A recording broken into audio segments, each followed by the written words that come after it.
Hello everyone, welcome to my talk. Today we're going to be talking about the Compose internals as well as how we can create a Compose client library using Compose Runtime. And my name is Fatih. I am an Android lead at DNB Bank. So the first thing is first. Okay, this is not working for some reason. Okay, it's working, but you shouldn't have seen that. So let's start with this. Compose is a UI framework. If I tell you this, how many of you actually agree with me about Compose is a UI framework? Yeah, most of you, I would assume that most of you agree with me about it.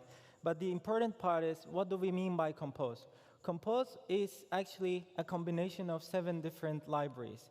If you look at that, you will see that there's animation, foundation, material, UI, compiler, and runtime. But not every one of them is related with UI, especially if you look at the last two one. Okay. So I have to be closer here, maybe. Yeah, if you look at the last two one, you will see that it's compiler and runtime, and they don't really have something to do with UI, but instead they are kind of the brain of the Compose, and which empowers the other developers to actually write client libraries, especially runtime. So today we're going to be talking about how we can create one using runtime. But since we said client libraries, what is a client library? Client library is the one APIs that is for use in writing client applications. So they are like the middleman, and they make it easier to use other libraries' APIs by having their own APIs. Let's look at from the Compose. So inside Compose, what we have is, if you have ever checked the Compose layering documentation, you must have seen this. So there is runtime, and UI is built on top of runtime. Foundation is built on top of UI, and material is using foundation.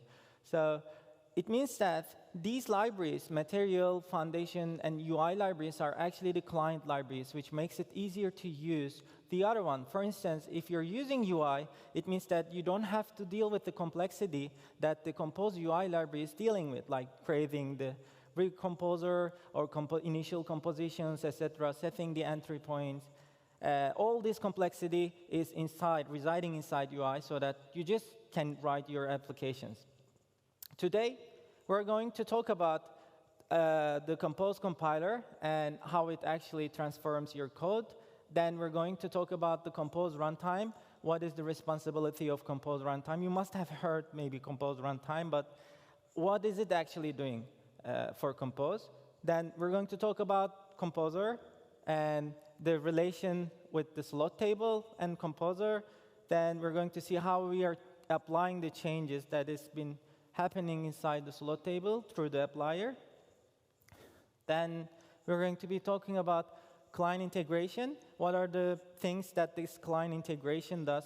And we're going to be creating one, actually. At the end, we're going to create a simple Compose client library for PowerPoint. So I know it doesn't make sense, maybe. Like, you already have Microsoft PowerPoint thingy, but it's just for fun. So we're just going to write some Compose code, and at the end, it's just going to give us the PowerPoint slides. All right, let's start with Compose compiler. What is a Compose compiler? Compose compiler is actually a Kotlin compiler plugin, which transforms your composable functions to something that actually Compose runtime understands. So I know it's a bit complicated, it's a long sentence, so let's try to visualize this. So what I mean by transforming is this. Like, you write some composable functions, and then whenever you press run button, Compose compiler hooks into your compilation process and then transforms your code. But why? Why it does something like this? Why is it touching my code and transforming my code? It's mainly because what it does is, you can think of, if you have ever used coroutines and suspend functions, it's the same logic there. So in suspend functions, what happens is Kotlin compiler just inserts a continuation object to the suspend functions and then does something inside your suspend functions, but you don't see it. Like, it's the same thing. Compose compiler, for instance, injects Composer and does stability checks for your composable functions, starts groups, or it has an important role when it comes to live leaders, where you actually see your instant changes in the preview preview. OK, so we said this is Compose compiler, and at least we have a high understanding of what Compose compiler does. But we said it targets Compose runtime. So what is Compose runtime, and what does it do? Compose runtime is the fundamental building blocks of Compose's programming model and state management. So actually, we can think of Compose runtime is the brain, and without runtime, there is no Compose. But how does it work? Like, what are the things, what are the essential things in Compose runtime which makes it so important for Compose? So we're going to see Composer, slot table, Applier, and tree node. Of course, there are more than that, but like I have actually seen that these are the things that we might need to maybe understand if we want to create our own client library. So let's start with Composer. Composer, since we said Composer is injected by Compose compiler, so it's actually targeted by Compose compiler. And as I said, it's the same concept there. So Compose compiler just injects this Composer. You can think of it the same with this continuation object, which is being sent to other suspend functions. It's the same, you know, like the Composer object is being injected and then being sent to other composables from the parent composable. Then it's the bridge between your composables and the slot table. How many of you heard slot table? And how many of you actually know what slot table is and what is the responsibility of the slot table? Wow, cool. OK, but we're going to be talking about that as well. So just curious. And it can insert, update, or end groups or nodes inside the slot table. So think of it's the bridge, and then it's inserting groups or nodes and updating and ending groups, of course. And it can remember values, like whenever you write remember. So it's not, there is no magic there. So Compose compiler comes there. Of course, it's magical, but under the hood, Compose compiler comes, and Composer objects is actually injects remembering things inside the slot table. Also, it can record the changes whenever there's a composition or recomposition. So it records the changes from the slot table so that it can be applied later on to the Compose node tree. OK, this was a bit verbose, so let's try to visualize this. Let's say you have written composable function called hi, and then you press the run button. What happens is we said Compose compiler hooks into your compilation process, and it just does its magic, right? Let's say it injected Composer object, and then that Composer object starts a group or node from your composable. Then at some point in your application, so why it's doing this? Because it's going to be called at some point in your application when you run your application, right? So let's say at some point your composable is being called, and then what happens is it's interacting with the slot table. So we have mentioned slot table, so let's go and see what is slot table. Slot table is a linear and in-memory data structure to keep the current state of your composition. So you can think of like everything that you're doing in your composable function needs to be saved somewhere so that it's going to be used in the next composition whenever the recomposition happens. So this is the place. Slot table keeps all the data for you, and it has a lot more, but basically it just keeps the current state of the composition so that the data can be used in the next composition. But how is it doing it, actually? How is it keeping? Of course, we said it's a data structure behind, but how is it doing? So there are two main things in slot table. The first one is groups, and the second one is slots. Groups are the things that turns the linear cache into a tree-like data structure. And it's basically keeping the metadata of your composable. It's basically an array of integer. If you go and check the source code, it's an array of integer. So it means that it's the metadata, and then it points to the slot that is referring to. And slots are the things that actually keeps the actual data for your composables. Like if you want to remember something, then it's going to be saved. The data, actual data, is going to be saved in the slot. Whereas that pointer of that data is going to be saved inside the groups. If you want to check more about the slot table and Kotlin Compose compiler and how it works, I would highly recommend going checking the Leland's blog post. And don't worry, I'll be sharing all the links at the end if you miss it. All right, so now we said we have the compilation process. Compose compiler comes and does its magic, and at some point our composable called, and it interacts with the slot table, and it fills the slot table. Like, it fills the slot table with the metadata that is being provided from the composer, from our composable, and then what happens next? The next thing is, whenever, like, we haven't shown anything on the, for instance, if it's an Android app, we haven't shown anything on the UI, right? So it needs to show something, but before that, it needs to calculate the changes that happened inside the slot table. If it's the initial composition, so basically everything changed, so it needs to calculate those changes. Or if there is a recomposition, it needs to calculate actually which part of the composable and which part of your code actually changed, and then it calculates that change and delegates that change to the applier.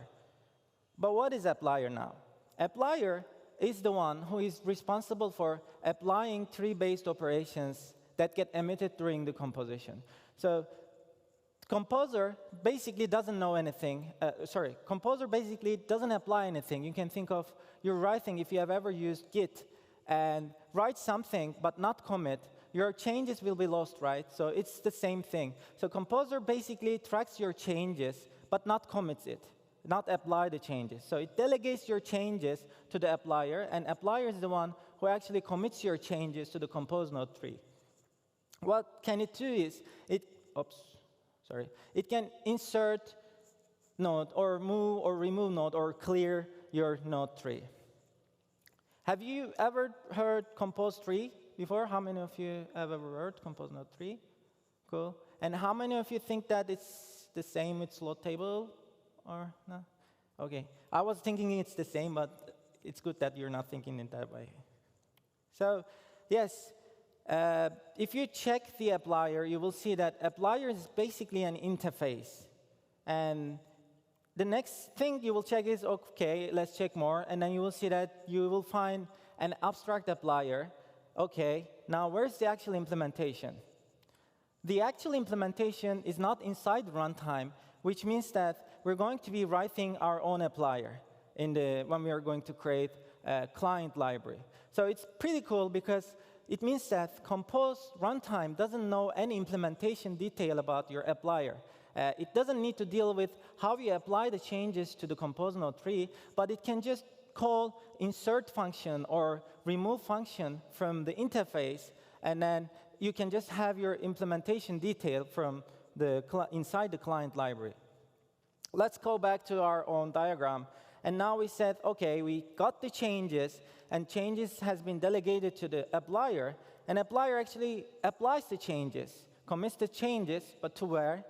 To something called compose node tree, that compose tree that we are referring. OK, this is basically a tree. Of course, you can understand it from its name. It's a node tree, compose node tree, and it's created. But how the compose node tree is created? This compose node tree is created like this. Let's try to visualize from the composables. So you have your composables, and let's say you have two composables, high and dev. Then what happens is you press run, and then your composables called, and they are some of your composables, not everyone, but some of your composables, we will see it, emits a node. What I mean by emit a node is like it's calling some special composables, and then it's just sending the node that we have defined. Then what happens is, of course, it's the slot table, and everything is happening there, and then the changes has been calculated. Then it's being delegated to the applier. The change is being delegated to the applier. Then applier knows how to actually insert or update these nodes that has been sent from the composable. Then the compose node tree, if it's the initial composition, it's been created or it's been updated. We said emitting a node. How is the compose node emitted, actually? I'm talking about this because we're going to need it, because we're going to be creating some nodes in our client library, so we have to know these concepts. There are two ways to emit a node. There are two composable functions provided from the Compose runtime. First one is compose node, and the second one is reusable compose node. Of course, you can understand one of them is not reusable, the other one is reusable. But the thing is, if you go and check the source code, they look very similar. The important thing is it's getting your node, and your node type is any, which means that we're going to be creating our own node in our client library for the composables that we want. All right, that being said, let's just see how does it work inside the composables. Let's say we're writing compose node or reusable compose node, whatever you prefer.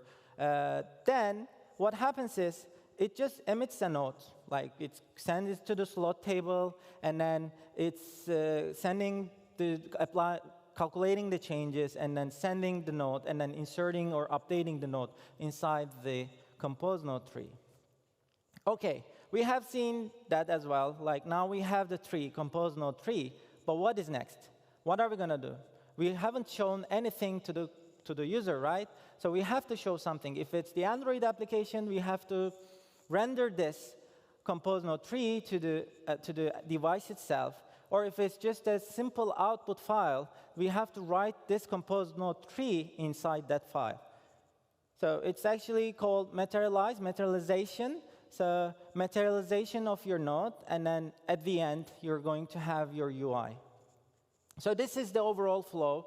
Of course, it's more than that, maybe, if you go deeper. But in order to be able to create the client library, I think it's really important to understand how it works, because we're going to be diving deep into, and then, for instance, we're going to be creating Applier, we're going to create nodes, and then we also need to know how we can actually just materialize the compose node tree by rendering the nodes, etc. Cool. We haven't really, we have talked about this, but we haven't really talked about how our composables are being called. And then you might be thinking, of course, it's going to be called. Do we need to know that? But yes, if you're developing an Android application, you must have seen activity set content, right? So it's basically an entry point, and you need a client integration. It's the client integration, basically. But that client integration, what does it do? Because we're going to be creating our own library. We're going to be creating our own client integration. We can't just use activity.setContent or something else, but we're going to be actually creating that entry point in our library. In order to be able to create it, what we need to do is that client integration needs to get the composable content. Of course, without composable content being gotten from the client side, there is no application. And it's also responsible for creating a frame clock and something called Recomposer. Frame clock is basically responsible for the timing of the composition, whereas Recomposer is kind of basically a simple scheduler for all recomposition stuff. It's basically like Recomposer is basically delegating all things to actual composition and the composer. It just knows which thread is the recomposition going to happen, etc. And it's also the client integration part is responsible for creating the initial composition and setting the content that has been provided from the client side. And it also needs to observe. Of course, it's not need to. If you don't observe, like if you don't do this one, it's of course going to work. But if you want recomposition, then it needs to observe and apply the changes from the snapshot objects. Like if you have any state object, it's working magically, right? If they change, then the recomposition will be triggered. Actually, it's not that magical. If you don't observe the changes in the client integration and send a notification to the ones who are listening it, there will be no recomposition. So we have to fix that as well in client integration. Also, it needs to refresh the frame. Like it needs to render the content every time based on the display rate. For instance, if you have an Android application, for every 16 milliseconds or something, it needs to render the content. So that rendering part is also happening inside the client integration. All right. Now we're going to create a super advanced Compose client library for PowerPoint. Are you ready for this? I know it doesn't make sense, but it's just fun, right? OK, so basically what we want to create is this. We want to write some composable functions, and as an output, we want to get this one. One PowerPoint file, and inside one PowerPoint file, we're going to have a single slide called Hello Stranger. In order to create this, what we need is, first of all, we need to create nodes. Basically, what I mean by nodes is, since we're going to have only slide and text, we only need to create text and slide node. Then we need a custom applier. You remember I said the applier is basically an interface, and there is also an abstract applier. But the actual implementation needs to be done in the client library. So we need to create a custom applier so that we are going to teach the Compose runtime how to apply the changes to the Compose node 3. Then we also need some composables. So without composables, we can't work, right? So we need to expose some composables to the client side so that in the client side, they can just use our composables, and then it will just work under the hood. In our case, it's going to be two composables, text and slide composables, since we have only two nodes, text and slide. And lastly, we need a client integration. So that's the most important part. The client integration is going to bind everything together, create the initial composition, set the content, and it does a lot more. Let's start with the nodes, how we're going to create the nodes. First of all, in order to create a node, since it's going to be a node 3, right? So Compose node 3. So what I've done is I've just created a Compose PPT, called it Compose PPT node, and created an abstract function, and in that class, and in that class, it just keeps a list of children. So basically, every node is going to have some children. It's going to be either empty or it has several children. And what it does is it knows how to render itself. So for instance, if it's a text node, how to write its text field to, if it's this Compose PPT, so it's going to be a file, right? So it knows how to write the text to the file so that it's going to be a PowerPoint presentation. In a real environment, you're not going to have render, but you will also have measure and layout probably, because you want to measure the things, and then you want to lay out the things and then render, rather than just rendering it. So since it's just a simple application, we're just skipping that part, and then the text is always going to be centered. So yeah. Then the next step is now extending this abstract class that we created. We're going to create two nodes, right? One of them is slide node, so let's create it. Slide node is going to extend the Compose PPT node, and what it does is it's basically a kind of a view group. Like if you have ever used Vue, it's kind of a view group, and then it's going to just say, hey, render yourself whenever the render function is being called. It doesn't do anything else. But in the text node, now we're doing the same thing, but in the text node, we need to save the text, right? Like we need to keep the text that has been provided from the client side somewhere. So we're creating a text field here. It's going to save the text, and whenever the time comes and the render function is being called, we're just going to get this text inside the node, and we're going to write this text inside a file. So I'm just doing it with Apache POE. I'm not going to go into details, but I'll be sharing the project as well, so you can check it out from there. So basically what it needs to do is it needs to get the text and write it to a file so that it's going to be a PowerPoint file. Cool. We have now created the text and slide node. The next step is to create a custom applier. In order to create a custom applier, we're going to extract the abstract applier. But in order to create it, we need to give the root of the tree that we have just created, because it's going to apply the changes to the tree, right? It needs to know the root of the tree so that it can just traverse to the tree if it's going to insert or remove, etc. There is actually two functions, insert top-down and insert bottom-up. So you're going to be using one of them, not two of them, both of them at the same time. So depending on your strategy. Top-down is obviously like if you want to start inserting from top to down, or the other way around, bottom-up. Then the other functions are remove, move, and clear. So basically, it's just like removing a children from the list that we have in the node, or moving or clearing. So the reason that we are actually extending the abstract applier is there is some useful extensions like move. So list doesn't have a move function, but that move function is actually an extension inside, list extension inside the abstract applier. Cool. Now we have created the applier. Like we have the nodes, and then we have created the applier. We have taught Compose Runtime how to apply changes to our node tree.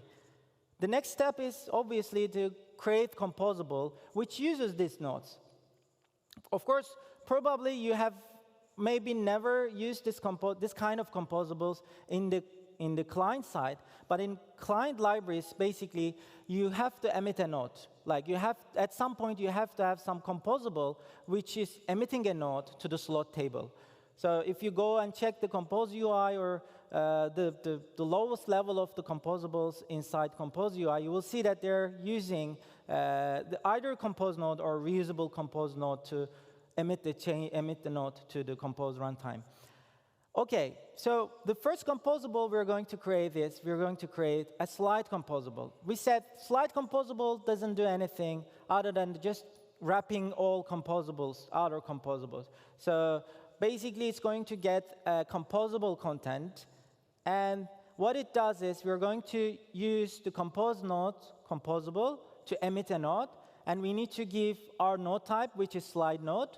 Then the next thing is the compose PPT applier that we just created. So we're basically saying, hey, this is my node.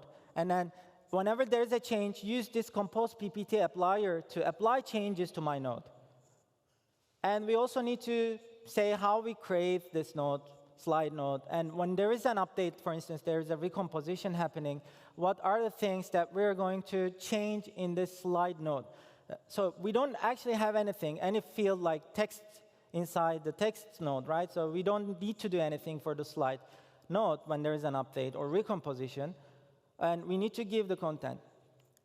For the text composable, it's a bit different. So we're creating text.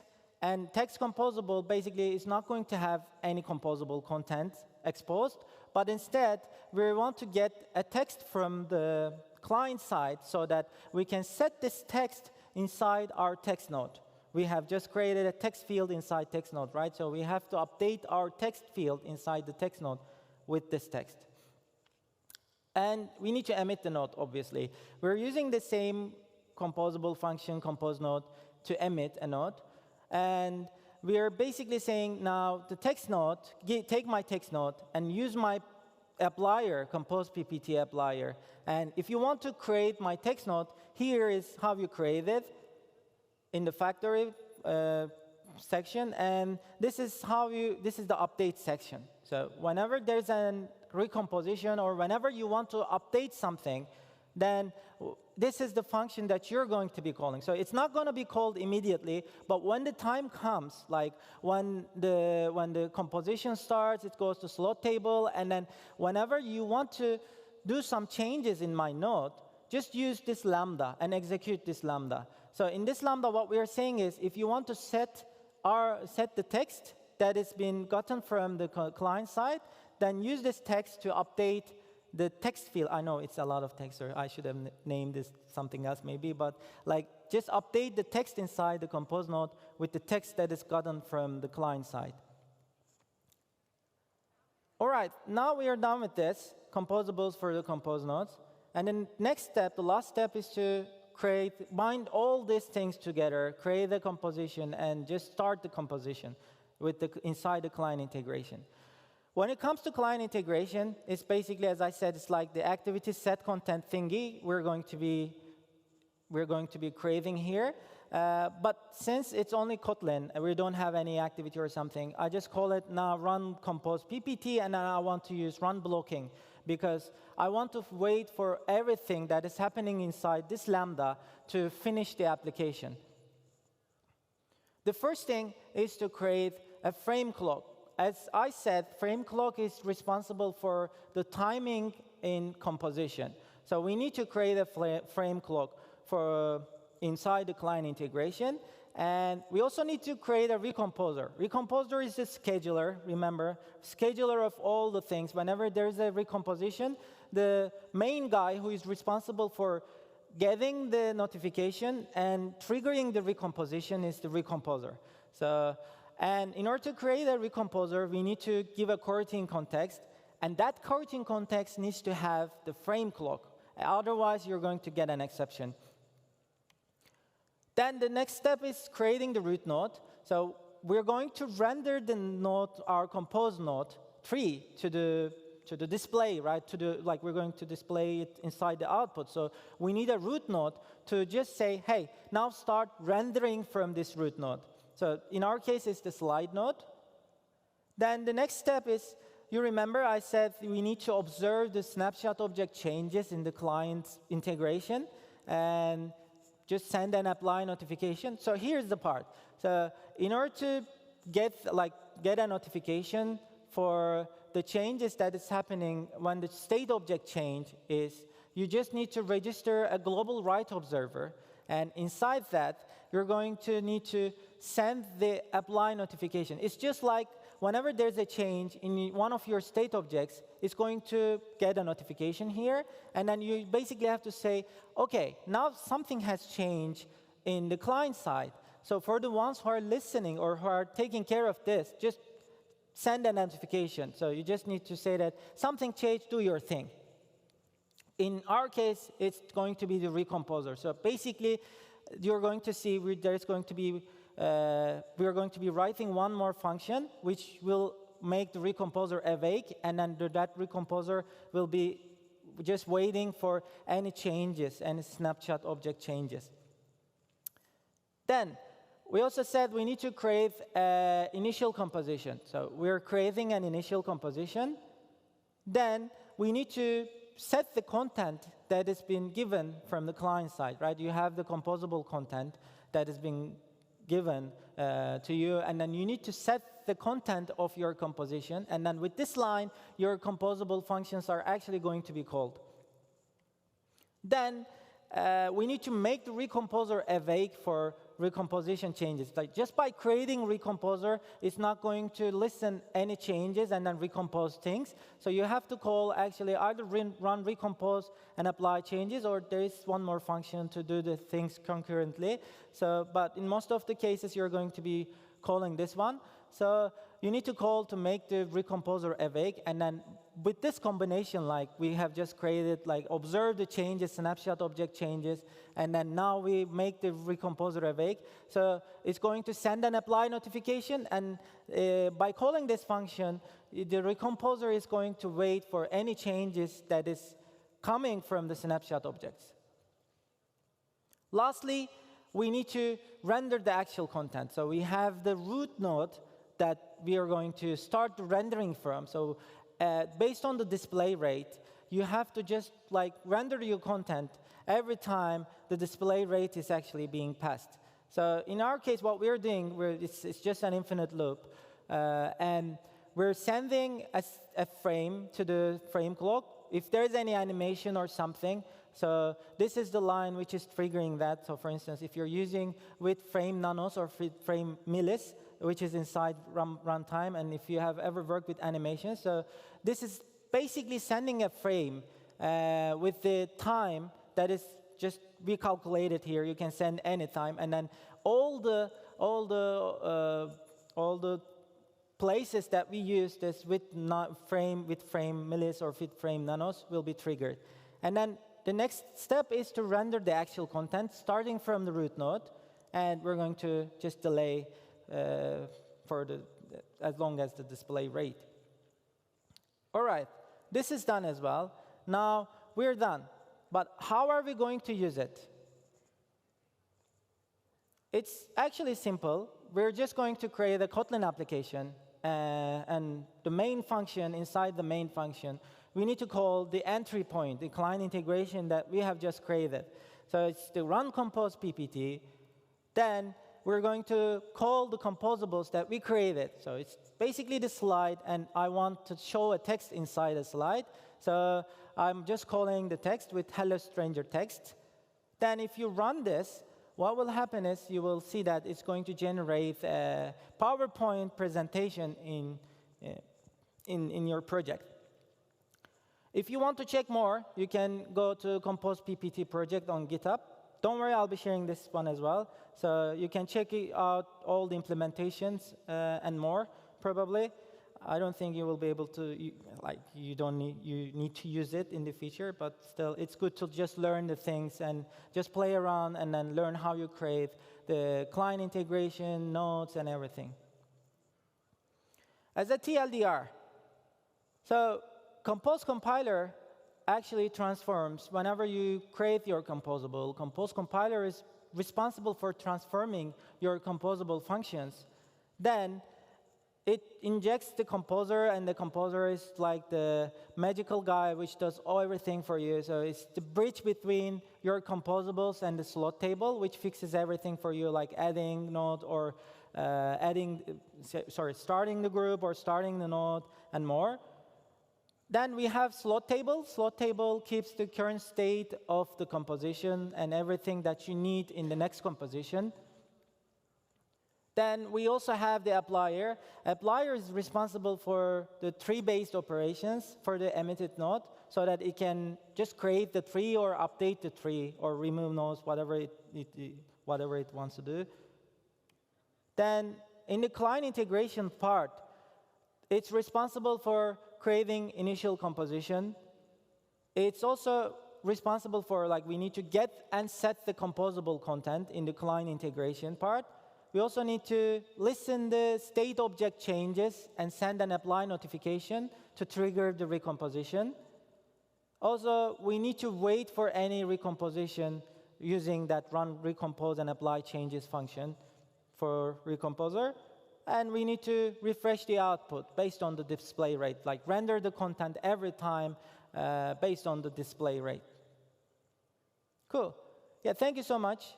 If you want to check the links that I've shared, so you can just check it from here. And